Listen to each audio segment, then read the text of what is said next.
We also have with us Apolline on set. She's not speaking remotely. Thank you, Apolline, for coming here. I wanted to ask you the same question as the others, but I also wanted to add something. What could you tell us about your experience of being both a student, an aeronautics student at Super-Héros, this great school that we've talked about many times, and also being committed against climate change? How can you reconcile this schizophrenic position that we're sometimes seeing more and more? Well, hello, first of all, thank you. It's a pleasure to be part of this conference and this roundtable. I'll introduce myself. I'm Apolline Rillet. I'm still a student at ISAE Super-Héros, and I'm the president, not for very long because now the student organizations are transferring power, but for a year I was the president of Super-Héros For Us, a student organization for the environment and the climate at Super-Héros. It may seem contradictory to have such an NGO at ISAE Super-Héros, which is part of the space industry, but I don't think it is that much of a contradiction because I think it's really necessary to take this problem into account. It's our role as future players of the aeronautic world.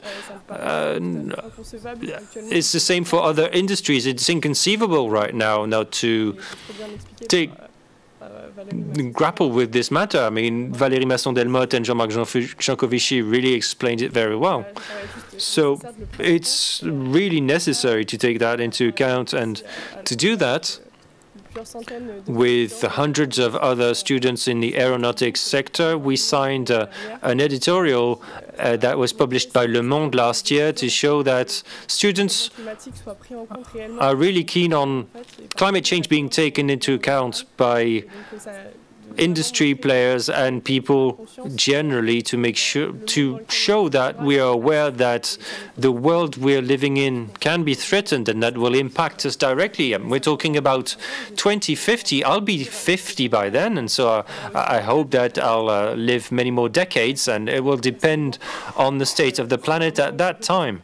So that's important to me, and we really wanted the aviation business to take the lead on that, and so that we can anticipate on this change rather than sticking to the business as usual and then being forced to take action in 30 years' time because we hadn't anticipated, and climate change would be even stronger with even more dire consequences than if we had acted only now. Thank you, Apolline. Right, well, let's get into the thick of the matter, although your presentations address this. And of course, all the panelists can talk if they want. Feel free for this. So as everybody knows here, the air sector is facing one of the worst crises ever with the COVID crisis, with a lot of huge consequences on employment, industry, air transport, air companies, and so on. So my question is so according to you, what does this COVID crisis and the impact of this COVID crisis reveal on the air transport sector? Do you think similar crises could happen later because of climate change events, for example? Or how could aviation be better prepared to this? Thank you, Olivier. If you don't mind, I would like to switch to French because I'm defending a cause, and more especially in Africa, the French-speaking African countries. Oh, sure. Donc, Olivier, déjà, une fois de plus, merci de me passer la parole. Je voudrais Olivier, thank you for giving me the floor. I would like to take this opportunity to present the situation as it stands in Africa, the aviation. Now, Africa is not one monolithic developing continent. There are differences, and we do consider climate change in various parts of Africa. but certain parts of Africa are more directly concerned than others. It depends on the number of planes landing there. Now, of course, you have 5 big parts of Africa. Northern Africa, which does have a rather developed air industry. Southern Africa has, or South Africa rather, but then Eastern and Western Africa, the 2 other regions. Central Africa is where I come from. In Eastern Africa, you have a difference between French-speaking and English-speaking Eastern Africa. But in any case, I myself come from Central Africa, where you have large amounts of natural forests. We've considered the effects of climate change on the world at large, but our own youth may not be aware of this because some parts of the world are not affected in the same way.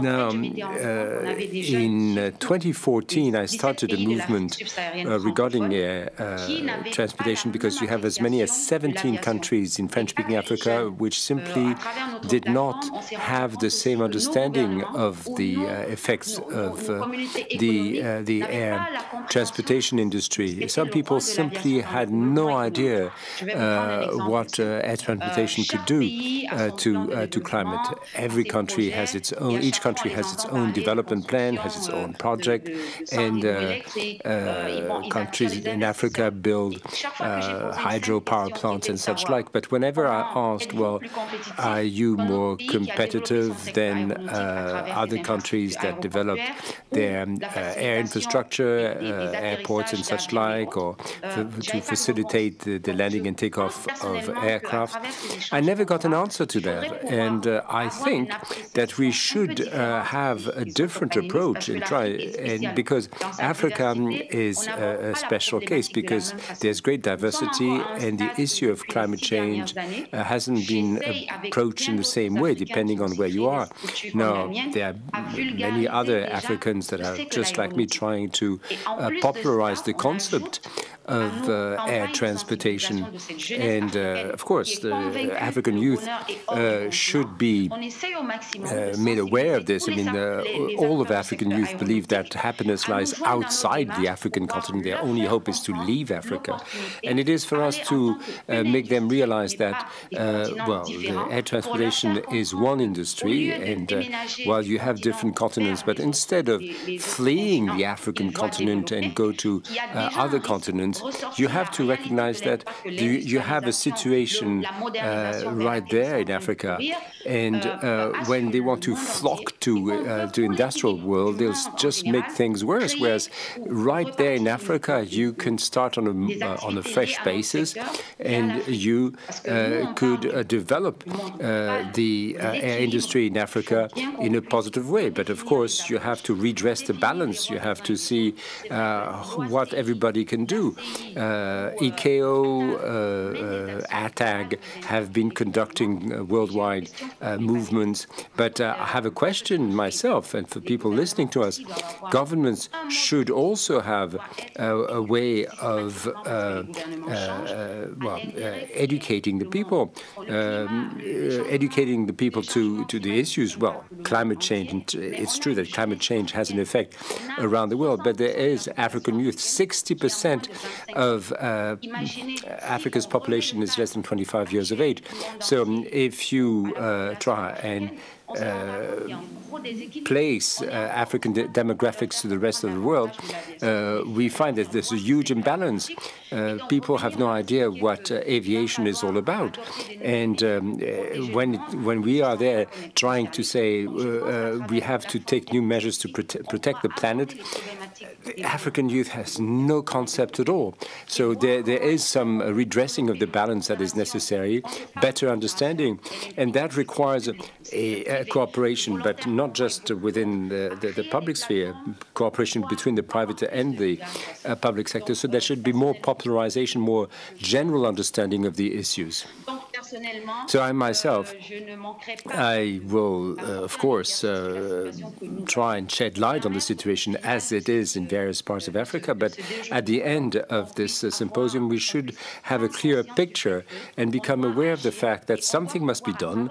And through technology, and technology does serve this, well, COVID is an opportunity in disguise, because we can see that, well, we can exchange through digital technologies. There are ways for the whole world to better see what's out there. And so when we discuss these things, it won't be theoretical, because we can see, here we are in the world, and we can see these differences. So paradoxically, COVID can bring new improvements, and the world will get closer to a more widespread knowledge of the issues that all of us human beings should be aware of in order to save the planet. Well, thank you so very much, Fatimatu, for this presentation. But I mean, if I may call you by your first name, what I find, and we've heard it in Valérie Masson-Delmotte and Jean-Claude Jankovici's presentation, we have, well, there's an overall limitation, which is the carbon footprint, and it is the same for all of Earth. I mean, we have supplies of fossil fuels, but the overall budget has to be divided up. And it's true that things are different in France, in Cameroon, in Algeria. And so you're right to highlight the fact that there are different situations around the world. And of course, depending on different infrastructures, of course, the situation will vary. And so in a way, you have facilitated my task. Alessandro, if I may turn to you. Improvement is in the DNA of aviation. Aircraft are more efficient now than 10 years ago, and the one of 10 years ago are more efficient than the one 10 years before. So, however, because of the traffic growth level, how we saw before, around 4% a year just before the COVID crisis, the GHG emission level has also always increased for years. So how could you say that things could be different in the next 20 years?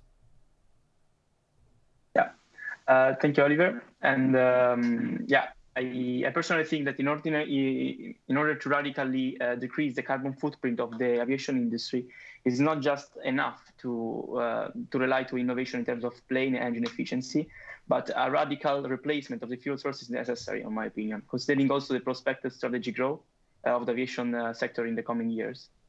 So I personally see that in order to decrease the overall carbon footprint of the aviation industry, the aviation industry, we should firstly make a different consideration between long-range flight and regional to short-range flight. Indeed, in my opinion, two different strategies are needed like for these two different market segments. I personally see that a good future of electric propulsion is more regional and short-range flight, while I see the necessity to rely on fossil fuel substitute for long-range flight. That's for the energy density, mainly for the batteries.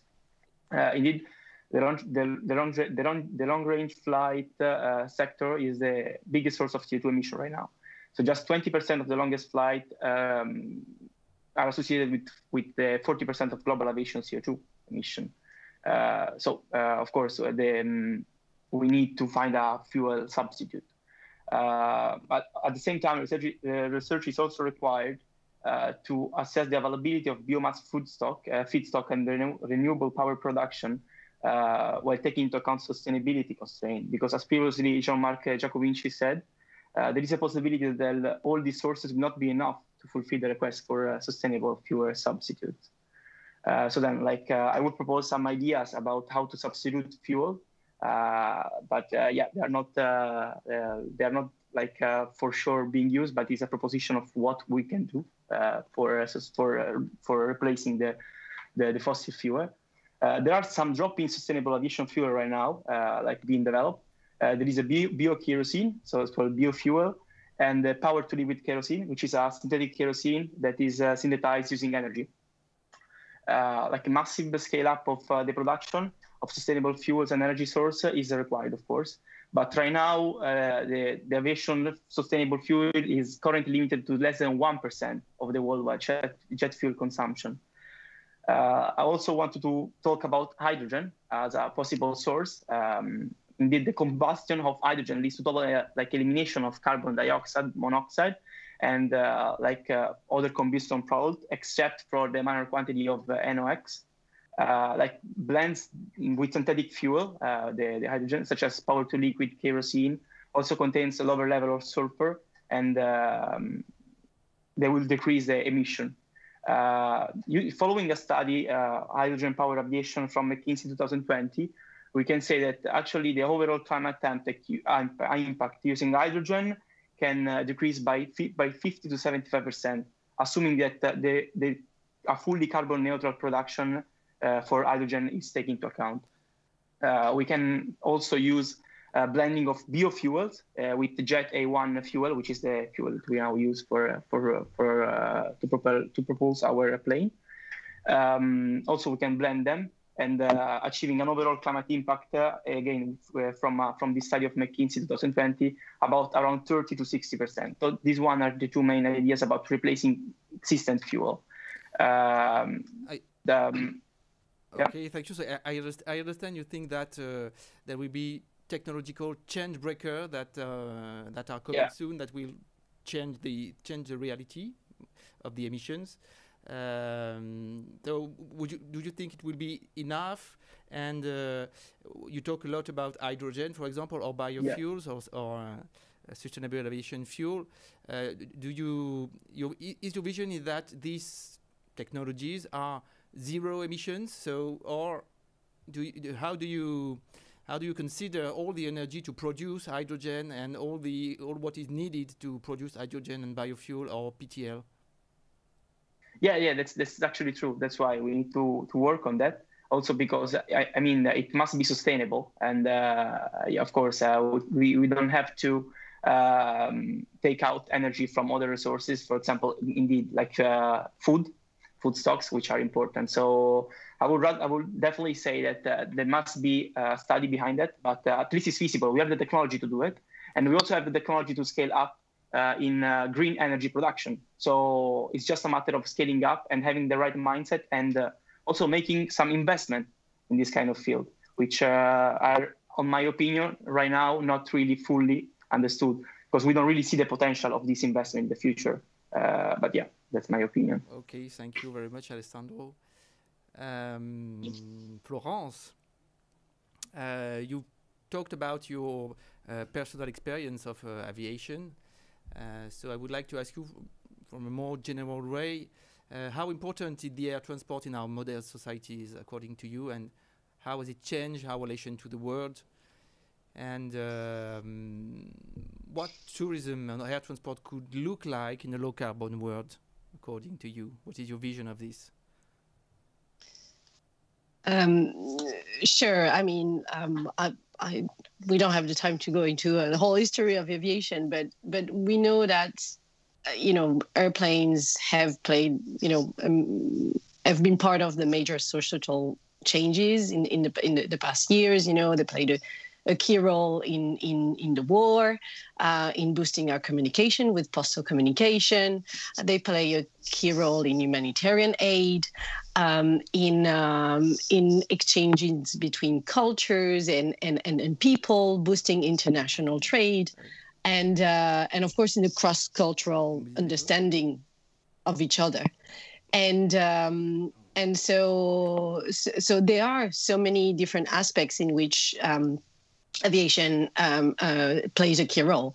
But then, of course, the one sector where aviation is actually being majorly impacted is travel and tourism. So the expansion of travel and tourism in the past years has been exponential due to the strong economy, the growing middle class, and the rapid urbanization, especially in Asia. We know that this is a massive driver of that expansion at the moment. Affordable travel, visa facilitation, and all the new business models and technological advances. So I mean, the emissions of transport related to tourism represent today, over 5% of man-made emissions. So this is massive. And the trends in travel and tourism sector and how demand is going to drive that is going to have a major impact in the choices that aviation and airlines have to make. So even, of course, the COVID pandemic is a wake-up call, just like Fadimatou said. It's at the same time very scary, but also a massive opportunity to really accelerate the changes we need to make. So even before the pandemic, change was in the air. At the moment, the millennial generation and the coming generation, Generation Z, which Apolline probably is part of, and Greta, and the Greta Thunberg effect is a very symbolic one, is really changing global travel and tourism patterns. So this means, this generation that is traveling now is at the same time much more globalized and socially conscious, meaning that they're already exposed to the world through digitalization and TikTok and whatever, and they're happy to confront the other. And traveling and experiencing, though, is still very important. So it's not only a relationship via the digital. Going and experience the real world remains an important trend. Then it's also, of course, a generation that is much more health and sustainability conscious. So we saw the whole flight shaming trend developing before the pandemic started, with Greta taking a boat to travel the way to New York. That was a really, really symbolic. And we can see lots of people in the generation following that path and asking themselves the question, should I keep flying or not?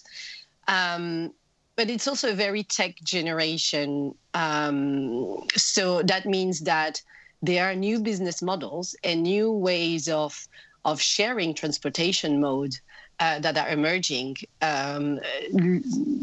based on this new technology. So very concrete examples is that we can see in the traveling patterns a change in the destinations. For example, staycations are developing. People are willing to travel closer so they can take non-flying transportation modes. They will take all these alternative modes of transport like trains. But also, I remember 10 years ago, the big deal for a student was to actually be able to pay yourself around the world tickets. So you could opt on and off, at least 10 airplanes to go and travel around the world for 1 year. Today, what we see is those same people who are taking a 1 year off, instead they're hopping on their bicycle and maybe crossing less countries, but riding on a bicycle because they know it's a much more sustainable way of traveling. So this generation is definitely choosing, some trade-offs and letting carbon intensive aviation to decide to move into new ways of traveling. And you, Florence, are you ready to go to a big bicycle trip? When my kids are getting heavier, so so if I need an electric bike to help me go all the way to China next summer. But no, for example, I've decided to go on a sailing boat trip over the summer instead of maybe traveling long haul somewhere exotic. So definitely, all of us are making. We all live with our own schizophrenia, and we have, and very few of us can actually. Can actually give lessons to anyone, and also we need to be extremely conscious that every region has its own vision. And I echo Fadimatou when she says, in Africa there is an aspiration to actually travel and discover the opportunities that flying brings, because the infrastructure is not there as an option. But that doesn't mean that, and that's where technology can actually bring a change. Thank you very much, Florence. What is really interesting in what you said is that first, the conscience level is getting higher and higher in the young generation. And second, which is maybe more important in my opinion, is that, for example, going to a bicycle ride is not necessarily worse than before. I mean, traveling closer is not worse necessarily. It's not a worse life. If you consider you going to travel closer than if, as maybe we used to, travel longer all around the world and several times a year. Thank you very much, Flo. It's probably about the quality of the experience rather than the distance and the exotic label that long haul travel means. Absolutely. It's a real New Hope message to, like Star Wars would say. Jan, thank you very much. Really simple question for you. According to you, what should be the trajectory to follow and the target to reach regarding the JEJ mission in 2050 for the air transport sector, and are we on the good way? Are we in the air transport sector on the good way? Yeah, thank you. Well, the thing is, when trajectories are defined, they should take into account the carbon budgeting approach. That's what I would agree to, because otherwise it does not make much sense. We can calculate the amount of carbon that can still be added to the atmosphere to limit the global warming below certain thresholds and temperatures. But where are we coming from right now? When we are looking back into the history, we can see that, for example, the IATA, International Air Transport Association, and the Air Transport Action Group, they had defined a target, I think it was in 2009, that said we should get more efficient by 1.5% per year until 2020, then start carbon neutral growth, and then reduce our emissions to a level of 50% compared to 2005, but in the year 2050. This was not based on a scientific budgeting approach. And what we have seen in the last 2 years is that many airlines came up with their own emission targets, especially those net neutrality targets in 2050. That also take into account carbon offsets or carbon removals from the atmosphere. And the most recently, what at least from my perspective, what I see is that there is for example, a Science-Based Targets initiative that translates a carbon budgeting approach into sector-specific trajectories and recommendations. And that also takes into account that some sectors might be harder to decarbonize than other sectors. And this is especially true for aviation. What did you answer to people who says, sure, aviation is harder to decarbonize than other sectors, but it's also a smaller number of users of it, as Jean-Marc Jancovici said and Valérie Masson-Delmotte. Air transport is for a quite small number of person of this world. So the trade-off to hard to decarbonize, but a few person who are users of the aviation. What did you answer to this? It's probably true that a limited or perhaps a growing number of people is flying, which is part of the reason why the emissions are growing so fast. Sure. There is a growth, but not every person on Earth is flying. Others are flying like several times a year. Yeah, thank you. I got that point. Yeah. This is a particular a thing, and this. I mean, if the transition for aviation works towards climate neutral technologies or the use of sustainable fuels, as Alessandro already advocated, then it is still true that a limited number of people is flying, but their impact on the environment is mitigated.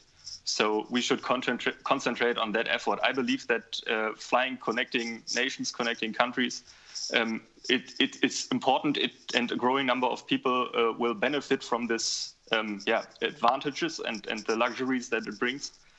We just have to take care that that the climate impact of aviation is limited, and then this shouldn't be the major problem. Thank you very much, Jan. Apolline, what do you think of the answers of Jan? What is your personal view? Je vais peut-être passer en français si. Perhaps I can switch to French, since we are able to choose. I was wondering if you could respond to all of this and give us your point of view as a student of aeronautics. How do you see things, and for all the different stakeholders, the industries, the companies, the governments, the airlines and so forth. Do you feel that they're on the right path in these terms? And do you think that the future decision makers in aviation, of which I'm sure you will be one, are ready to take on this climate challenge? So a whole list of questions then. Yes, well, I'd like to start by thanking all the previous speakers who've given us different insights. I mean, we heard originally about how in Africa people may have a somewhat different perspective on aviation from a lot of people in Europe. And when we know that, 1% of people taking planes are in charge of, are responsible rather for 50% of emissions there, and that indeed it does concern only a small segment of the population. Valérie Masson-Delmotte was talking about how we need to have a tradition which is fair, which is equitable. And that seems important to you? Yes, it does. The justice and equity aspect, I think, is one of the only ways that we'll be able to make the transition a success. We also, when it comes to energy, can look at the latest IPCC report.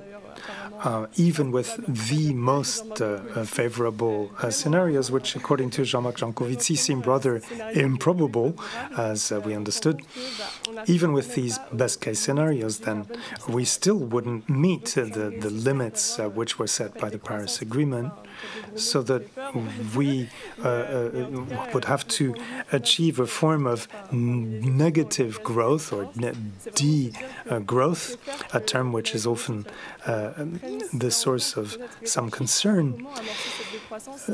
And we need to start thinking about how we can reverse this trend to always seek further growth and rather try to shrink our level of economic activity, because that does seem like the face of the future. Certainly in Super-Héros, a good half of the students will be moving into aviation. It would be very unfortunate if so many of our graduates had no jobs, even as, the alarm was sounded all the way back in the 1970s by the scientific community on climate change and aviation.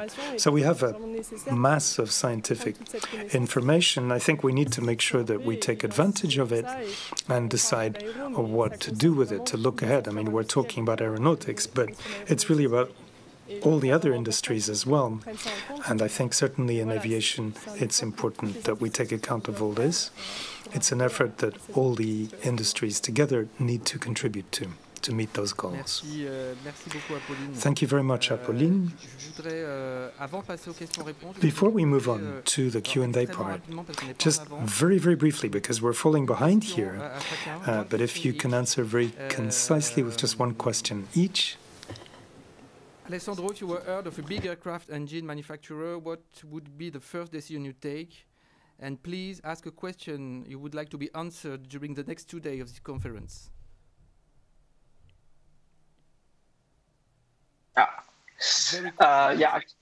Yeah, super quickly. Yeah, actually, I wanted to, I would definitely follow my ideas about fossil fuel replacement.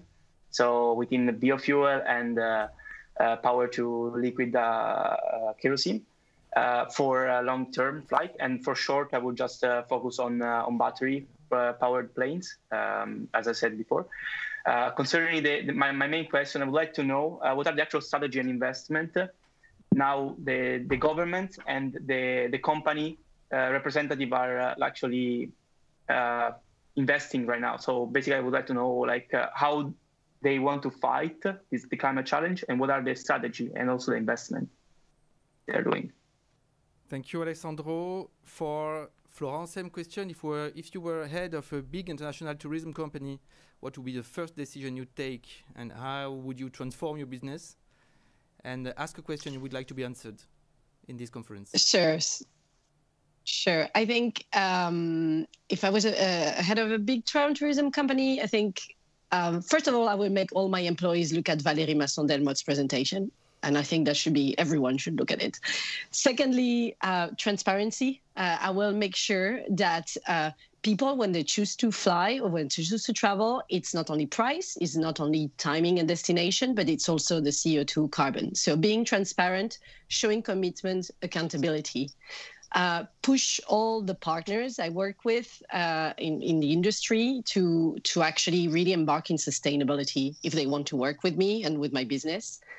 And work with all the innovators, the young generation, the startups, which are coming up with really fresh ideas, not only technological ideas, but also new business models for sharing all the capacity that we have. So that would be the first steps. And then my key question, that I'd like to see answered is really related to what Fady-Matou was saying and Apolline is just this is a global issue.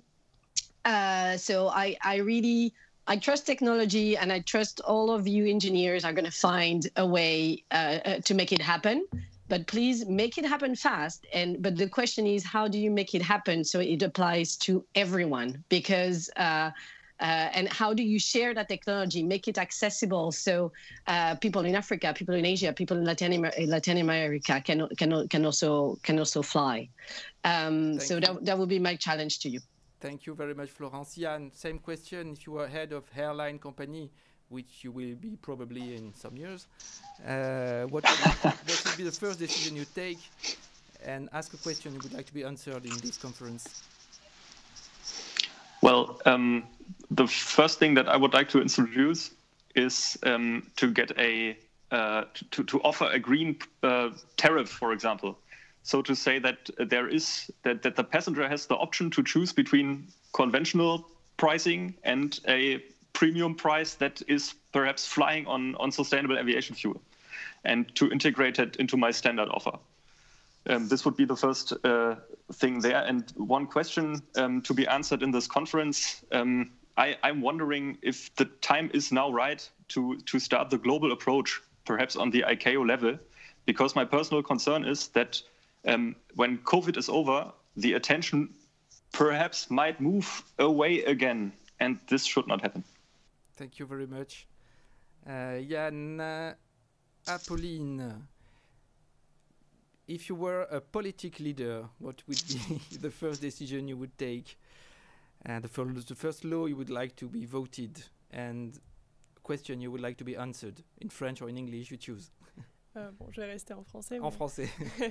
Je pense que c'est compliqué. Well, I think it's complicated, if you were a political leader to choose just one law, but all of the commitments that were identified as part of the citizenship consultation on the environment in France, I think would be a very promising starting point, because they were all developed through a participatory process that was very carefully thought out. So if we were to enable implementation of these ideas internationally, that would be an excellent starting point to act in step with the prospect of climate change. As for the answer, or at least the issue that I hope we'll be talking about during this symposium.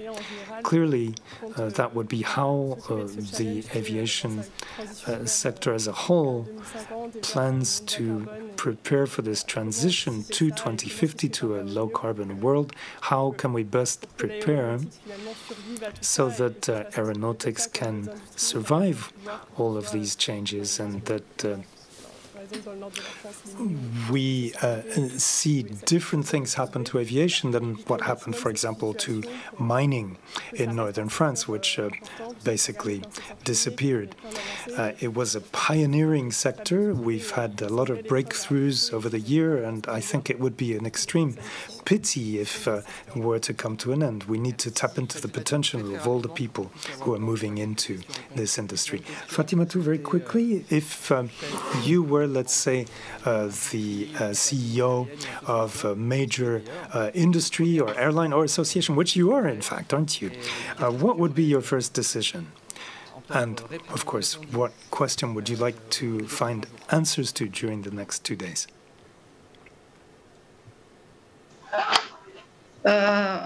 En fait, ça serait le grand changement immédiat serait de renforcer à travers les institutions diplomatiques dans les différents pays, insérer un programme jeune, parce que je sais que dans chaque ambassade, il y a toujours une opportunité de faire des études, de pouvoir permettre qu'à travers des colloques, des programmes de sensibilisation des populations, studies through various embassies and consulates, and we could try to heighten awareness in the general population, in particular in Africa in this case.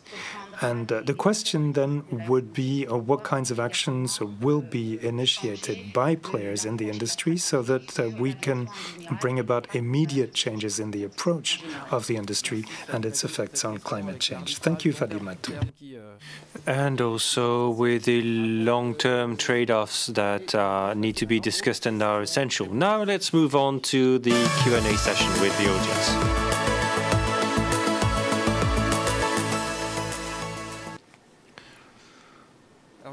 So I've got a first question for Florence. They were asked in French, so I'll ask them in French. Florence, you can answer in either language, and I hope that our translators will keep their eye on the ball. But no worries here. People always stigmatize tourism as an area that consumes, but what about the viewpoint of the countries that receive tourists and that need it to survive? It's a good question. Absolutely. I mean, tourism is a major income source for a lot of countries. So that doesn't mean it should be stopped. I mean, it's just the format that can change. For example, I mean, people didn't stop traveling to Thailand. The tourism to Thailand was massive, but when people realized that Koh Phi Phi Island, that was the star of the beach movie, started to decline, the authorities decided to actually close the beach, and that was not accessible for a few years. And I think it's been reopened recently, but I think it actually took a great break with the COVID pandemic as well. So. It's the same for everything. We need to put a valve and a stop to the mass development that is basically counterproductive to the country itself. So sustainable tourism linked to sustainable aviation is definitely the way forward. For both allowing those receiving countries to develop, but in a sustainable long-term manner. That would be my quick answer. Thanks a lot, Florence. If somebody else wants to add some things, do not hesitate. We can debate. We have small time to debate, maybe. Autre question. Another question, maybe more for Apolline. Concretely, what is done in higher education schools to raise the environmental and climate sensitivities and awareness of future industry professionals? Well, SuperHero for Earth was a key player with the school administrators to establish courses about that. For 2 years, we've been part of the Climate Back to School session. It's a major event in all engineering schools, so that we can, for instance, organize the climate fresco based on IPCC reports. It's essential. These are reports of hundreds of pages that very few people actually read, and so it's a playful way to learn about these issues.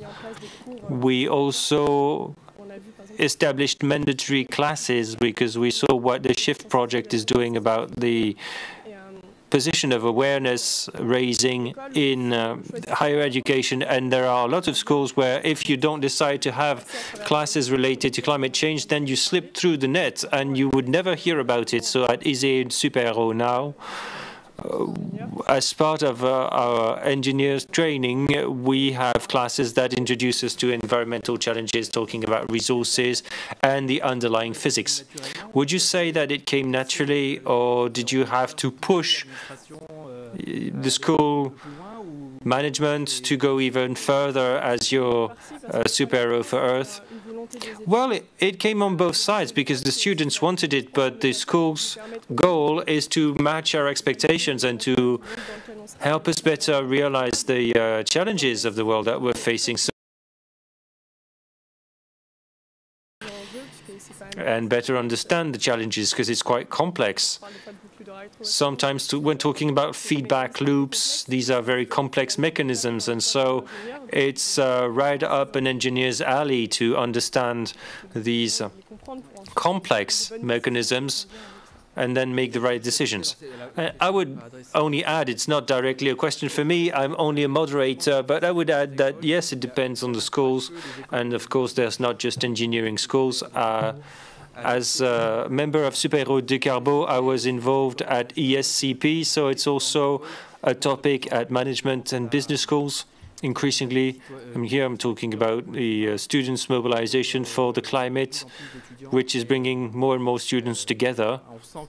And so you can feel that there's a real push there. Thank you, Apolline. Another question for everybody, for those of you who want to take part. I have a lot of things to say about that, but I'll first let you answer. All economic agents must make efforts to reduce emissions, amongst them air transport, and young people are right to take an interest in that. But why are they also taking a look at an area that pollutes just as much and where everyone is involved, the excessive use of digital equipment and smartphones? So, very quickly, I'll ask it in English as well. It's great that all the students are interested in the GHG emission of the air transport, and it's really important, but it's also really important to have in mind that there are other sectors which are really emissive, and why don't we take care about the digital smartphone and things like that? That should be more interesting regarding the GHG emissions. Well, if you'll allow me, I'll add that we're at the Air and Space Academy, so we're talking about aviation, but it's really important for the aviation sector to take that into account, but of course that applies to all industries. And aviation is not the only industry that needs to restrict its carbon impact. It applies to all sectors, and I hope that digital players are also doing that work. As for aviation, it's about individual behaviors. We're talking about flight shaming, but it's also about reducing your use of digital technology, changing your handset less often, and it's all about individual behavior.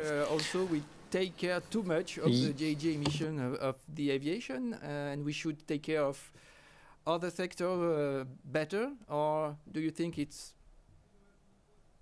correct? Well, I mean, climate change and the mitigation of emissions is a global challenge, and it affects all sectors. But we should not use this as an excuse for that aviation should not do it. I would just say every sector has to do it, and also the smartphone user should verify if he does the right things. But aviation should do the same. Okay, thank you very much, Yann. Apolline, super-héros thinking is very much France-focused. It's maybe a question for me, but we won't reach any results if we don't think globally. Do you think that your vision should be transposed to the whole world, whereas air transport is not an option for a lot of the big chunk of the planet? A question to Apolline. Well, first of all, it's essential for a big chunk of the planet because, as we saw, it's not a majority of the global population has never been on a plane, and so it's 1% of people on the planet who are responsible for 50% of aviation-related emissions. So it's really important to take an international look at that. We're all living on the same planet. It's our planet. So it's ineffective to work in isolation. But we needed to start somewhere, so it's even better if we can start a trajectory that will let us aggregate everybody around a common goal. And the benefit for aviation compared to other sectors is that there are a lot of international institutions. It's highly regulated internationally, and so that can be a lever for action for aviation so that it can adapt even quicker, so that there's legislation that applies to everybody, or so that it's not just, as is often held against us, your regulations will be detrimental to French companies compared to other airlines. And so we can take an international look because we've already got all the international organizations. I'll take a minute. The question talked about super-héros décarbo. This is a global international look, but then we did this exercise on France as a response to what Fatima Dou said earlier. Every geography has its specificity, so we took French specificities into account, the rail network and others.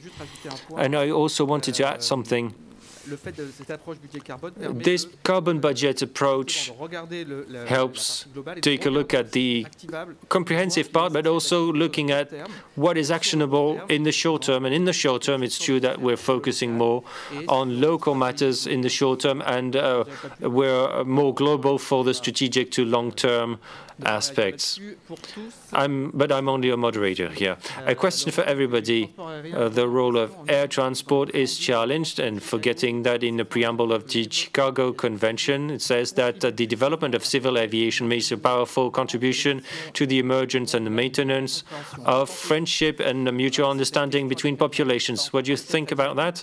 Maybe a question for Fatima Dou. Well, it's true that I had something to say before I answered this question. Coming back very quickly over what Apolline said, I think that initiatives become global very quickly, because if I take the case of Africa, the African Union's Agenda 2063 goes through a free trade area to facilitate trade flows of goods between countries. So for the moment, we know that intercontinental tourism possibilities are still limited compared to cost, but there are a lot of goods are exchanged. We're talking about COVID vaccines, and so that will lead to heightened activity to transport these goods. And so all intercontinental goods transport should be thought of at the continental level.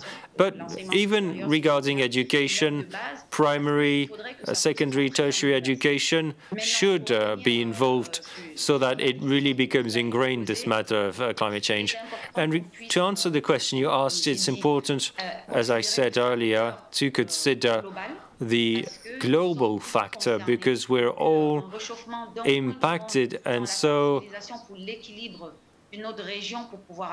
if you take action in one region without awareness raising in another, that will destabilize things.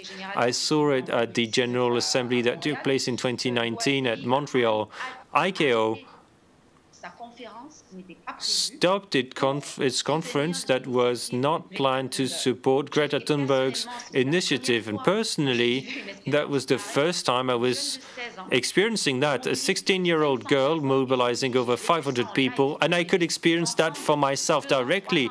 There were 2- or 3-year-olds with their parents exchanging drawings showing how the world would deteriorate if nothing was done. But this is the type of action that I would like to see with more organized programs with schools or embassies or exchange programs between Europe, Africa, or the rest of the world in Africa. Because, as we're saying, we're a virgin continent, and we wouldn't want to be the victims of copy and paste approaches, so that would quickly reduce our chances of survival. Something to say on this? Do you have the question translated in English? Actually, no. Actually, no. The question is about the essential mission of the international aviation, which is described in the Chicago deal, let's say. So the question is how to balance the risk between threatening these essential missions and reducing the GHG emissions. How to balance this risk? Yeah. What do you mean with which kind of risk? I didn't really understand. That if we reduce too much the aviation, then the essential mission described in the Chicago Agreement will not be respected. So how to balance, how to find the good, the good balance between preserving enough air transport to respect the Chicago Agreement and containing the GHG emission of the aviation. Yeah, of course. Like also as Jean was saying, I think that one way would be the one to pay a premium, like able to like decarbonize the emission that the plane does. But I don't really think that is a viable way, because people would keep paying less, at least try to keep the cheapest way to fly. So I would say that we should like invest in decarbonize this field on the company side and on the government side, rather than on the final user one. Even because it's a big challenge, and like only big investment can make a change in this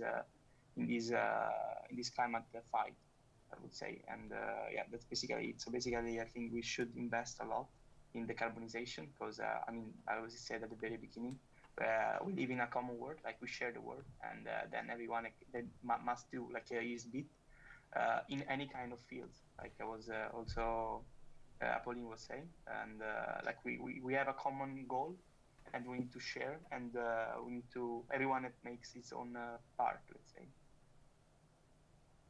Okay, thank you, Alessandro. I have time for a last question, or I have to... Yes. Okay. Ouais, okay, donc nous avons une dernière question alors qui est... We've got a last question which is specifically for France. Well, so maybe Apolline. A question to whomever. In France, aviation accounts for 27,000 hectares of land used and 97,000 hectares for rail, when you can see that land use is essential, especially in countries where infrastructure remains to be built. Maybe a modal shift is not the right solution. Have we heard with Valérie Masson-Delmotte, the land usage is essential on the climate change perspective. So is it a really good idea to balance, let's say, short-range aviation with train, just because with train we use land differently and not in the benefit of the climate change? So this is a question, and the example is based on figures, on French figures, but the question can be generalized in all your countries. Does somebody want to answer this question? Well, I would say that it's outside of our remit at ISEA Super-Héros. That's not necessarily what we see, but Valérie Masson-Delmotte explained it very well. You need to take into account land use, because that's one of the very important criteria. But I think that we need to have a very comprehensive view. There are lots of mechanisms at stake. And so we need to improve our scientific knowledge so that we can quantify things and make the right decisions. The aim of all scientific work is to have the right knowledge to inform decision-making, and so we need to dig deeper into that. Isn't it better to use more land but have fewer emissions and less contribution to radiative forcing and therefore achieve gains? Or maybe the land use gain is not enough? I don't know. We need more research to make the right decisions. Thank you, Apolline. Say something about that? If I may? Yes. Yes. Yes, I think the whole point is about, and it's the same across every sector. I've seen this in energy. I've seen this in other sectors I've worked in. It's about having a holistic ecosystem approach. I mean, of course, where their infrastructure is existing for changing transportation mode, then it might be a good idea. But if we have to spend a lot of money and carbon emissions to build a rail infrastructure and trains in countries where it doesn't exist, then that might not be such a good idea. And maybe we can think about airplanes, but which are powered in a different way, in a climate-friendly way, in those countries where the infrastructure doesn't exist. So the point is stop thinking in silos and actually really opening up and looking at data and science to really take the good decisions based on where are the right trade-offs to be made in terms of how much would that cost us of our carbon budget to take this kind of decision, and look at where are the opportunities with the new technology. So there's not going to be one size fits all solution. Solutions can be specific to nations, they can be specific to regions and to developing patterns. So thinking systems approach is really key. Thanks a lot, Florence. Et peut-être je voudrais juste préciser. Thank you, Florence. And I simply wanted to point out that we're talking a lot about this report. La mesure préconisée. The recommended measure is to shift transport modes to existing infrastructure at first and for the short term in order to contain greenhouse gas emissions. To take into account what you have as infrastructure, as existing infrastructure, before deciding things that could be questionable. Une autre question, alors peut-être plus. Another question, maybe even more for Florence. To say something is welcome. The €0 flight, or almost €0 flight, created to democratize travels. I mean travel in aircraft. Are they consistent economically and ecologically? What do we think about the €0 tickets? Maybe for Yann aussi.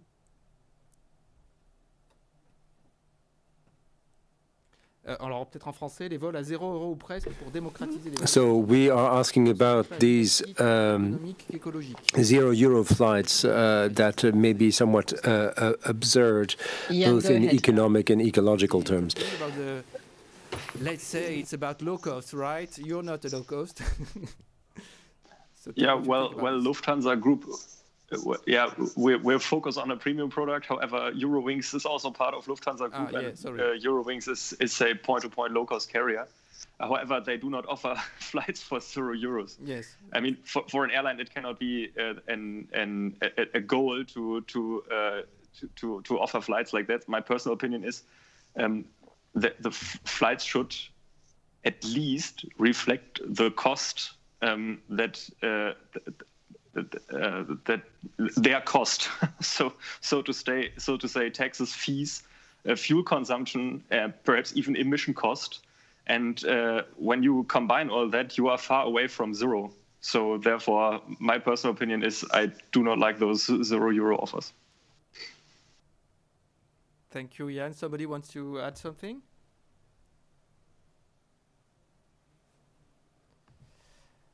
Okay, maybe a last question.